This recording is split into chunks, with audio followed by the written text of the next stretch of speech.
Cool. All right, well, our players are ready, so let's head down to the top 4. We've got Male versus Jolterz. Let's head down to the action.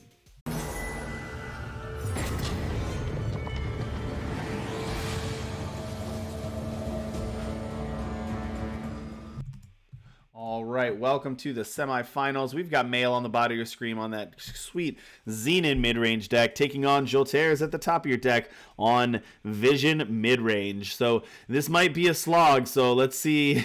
Let's get into it, relax, take a seat, find a comfortable spot, and let's see how which one of these players is going to get kind of the breaker here. Who's gonna have the tech that's gonna go over the top of the other? That's the question. All right, we're seeing the 1/1 Wisp coming down on 2. Trying to remember Jolter's removal package. I think they're just gonna leave that for the Know Thy Enemy to kind of cleanly scoop up. And sure enough, they have 2 in hand already. So I don't think that's gonna be a big deal unless they want to make sure that they they prevent the card draw. But I don't think that's necessarily a big deal for Jolts. We'll see. Speaking Circle also is. That's going to be a tough one as well for Male. Male, in order to kill the Speaking Circle, Male is going to have to be heavily ahead on the board. And if Jolterz can do something like play out a big removal spell, send an agent or a Know Thy Enemy, and then slam a Speaking Circle, it might be really hard for Male to actually deal with that. It's BJD. Thank you so much for the follow. We appreciate everybody following tonight, giving us all the support. As you know, if you follow us, if you can sub, that would be amazing. It really supports the stream, really helps us run these tournaments. You can do that through Twitch, or it's free on Amazon Prime. Go ahead and throw a sub our way for the tournaments. We really appreciate that support. If you want to directly support the players, we also have the ability to donate to the prize pool for the Invitational or to these events. You know, the Misplay Podcast sponsors and donates to the prize pool. If you'd like to do that as well, you can go to paypal.me/Tuesday Night Eternal. That is very welcome. You know, right now everything is completely out of pocket, so we really appreciate your help in getting cool prizes for the players and, you know, helping reward them for their good play and coming and participating in these tournaments. So we really appreciate everybody's support. I feel like the old PBS commercial, or isn't it like, this is brought to you by viewers like you? I mean, you're not wrong though, right? There's a reason why we call them community tournaments, and you're the face.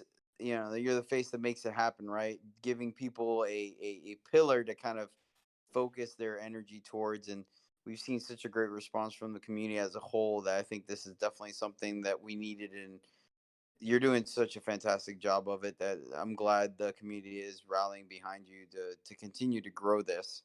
No, I appreciate that. Thank you for the kind words, Jedi. I appreciate it. All right, Seraph hitting the board here for Jolterz, but as we said, they've got a backup Seraph. They've got 2 copies of Know Thy Enemy, and they got a Speaking Circle. Unfortunately for Know Thy Enemy, this Twin Spiteling is a 4, as is the Timekeeper, so doesn't actually hit those. And here comes a Tuvon, and that's a 6. And the Suffocate deals with the Seraph. So actually, this is a fantastic curve here from Male, and Jolterz's hand, while really powerful with 3 copies of Know Thy Enemy and a Speaking Circle, doesn't actually match up all that well against what Male has going on. I believe this is lethal. Oh, with the Curtain Call. Look at that. 9 there. Gonna block the 7. Yeah, Curtain Call is just gonna be lethal. Wow, that was quick. I thought we were gonna be in for a long slog here, but Male is just gonna take that one right off the bat. Wow. Maybe that's how they beat the Sling deck. Just kill him on turn 5. Yeah, and I mean, a timely... I mean, Curtain Call is just a powerful card. I mean, there's very few things we could say about the card that hasn't already been said. It's great on offense. It's great on defense. It, can really botch up attacks. So I could see the Sling player taking a turn to play a unit to try to kill one of theirs. They simply Curtain Call. So now their unit doesn't die, and they prevent their opponent from attacking into it. And, if you get that Curtain Call off the top on that Destiny trigger quick enough, that's just very difficult to come back from. Absolutely. All right, we're going to dive right back into a game 2 here between these 2 players. Let's see if Male can pull that off again. One thing we were talking about this around the Open in the after show a couple weeks ago about Align the Tesseract and how Align the Tesseract, the Tesseract Prime that comes out is actually really one of the reasons so powerful. In addition to having the decay text and the draw 2 cards text and everything, it's also really hard to kill because it's 2 factions. It costs a lot. It dodges all damage removal. It dodges all like the Send an Agent, dodges all the cost base removal. So it's actually a really tough card to actually deal with for the common answers in the format. And that's actually, I really like Twin Spitling for kind of the same reason there, is that it's actually really awkward because of the way that works, and you get Timekeeper. You can't really kill both, and then you still get the Spitling, and then Know Thy Enemy misses. It's actually really interesting how these threats sort of dodge the common removal that's being played. I agree. Anytime you get a 2-for-1 or 2 bodies off of one card, you're already kind of ahead to an extent. And then when you're able to make it to where both those bodies are relevant threats that your opponent can't answer with one card in return, you're just getting a ton of value there. Yeah, absolutely. We were seeing the Spitling also way back when kind of synergized really well with Burden of Grodoff, because should your opponent kill the Spitling, now you're slapping on unblockable on something, a bigger unit. Yeah. And if they kill the big unit, then you just slap the weapon on the unblockable Spitling. Yeah, that's a good point. All right, we're going to see that turn to exploit over taking an exploit. We've seen that a bunch tonight. But Jolterz is going to fire off a Desert Alchemist at the end of turn. So actually, Jolterz is the one firing off first this time. Their hand, enter the monastery, time, sigil, a Send an Agent, and a Know Thy Enemy. Suffocate the draw here for Mail. So lots of options here for Mail. They can go Merchant. They can go Wisp into Suffocate. Lots of options here. Depends, I think, on how serious you are about that Desert Alchemist, whether you think that's a threat right now or whether you think you can ignore it, if there's something in the market you want to grab, if you want to develop your power. Lots of really interesting decision here on how you want to spend this turn 3. I agree. I think, man, the one thing we're seeing here too is that the power is a little awkward here. Taking a chance here, because at the moment, if they play Twinning Spitling next turn, they're not going to get the draw to. True. So let's see if they're banking on something else happening, or if they're essentially just hoping that they get one of their additional kind of time sources to make that happen. I mean, they could easily. All right. Sadly, they didn't quite hit it. I mean, this will be enough influence overall to get the 2 cards, but it's across several turns. Yeah, good point. Enter the monastery. It's going to help ramp Jolterz there. And now they've got Send an Agent and Know Thy Enemy in hand. Now, as we mentioned, and this is kind of what I was talking about before, like Know Thy Enemy takes care of the Wisp, but it doesn't kill these 2. Send an Agent can take care of the big Timekeeper, but then it leaves a Twin Spitling, which is fine. It's just a 1/1 deadly. But hey, Lights Out Ace, thank you so much for the sub. Thank you, Anonymous Gifter, for gifting that to Lights Out Ace. We really appreciate it. Heads up there. Thank you so much for supporting the stream. Ooh, interesting there. Jolterz goes in with the Alchemist, and then Mail decides to block, avoiding 2 damage.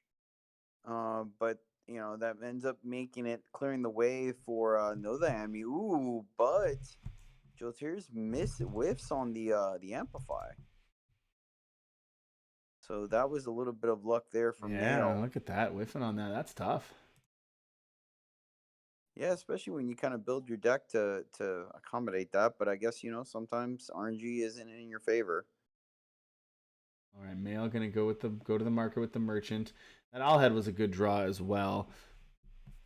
But another copy of Send an Agent there for Jolterz.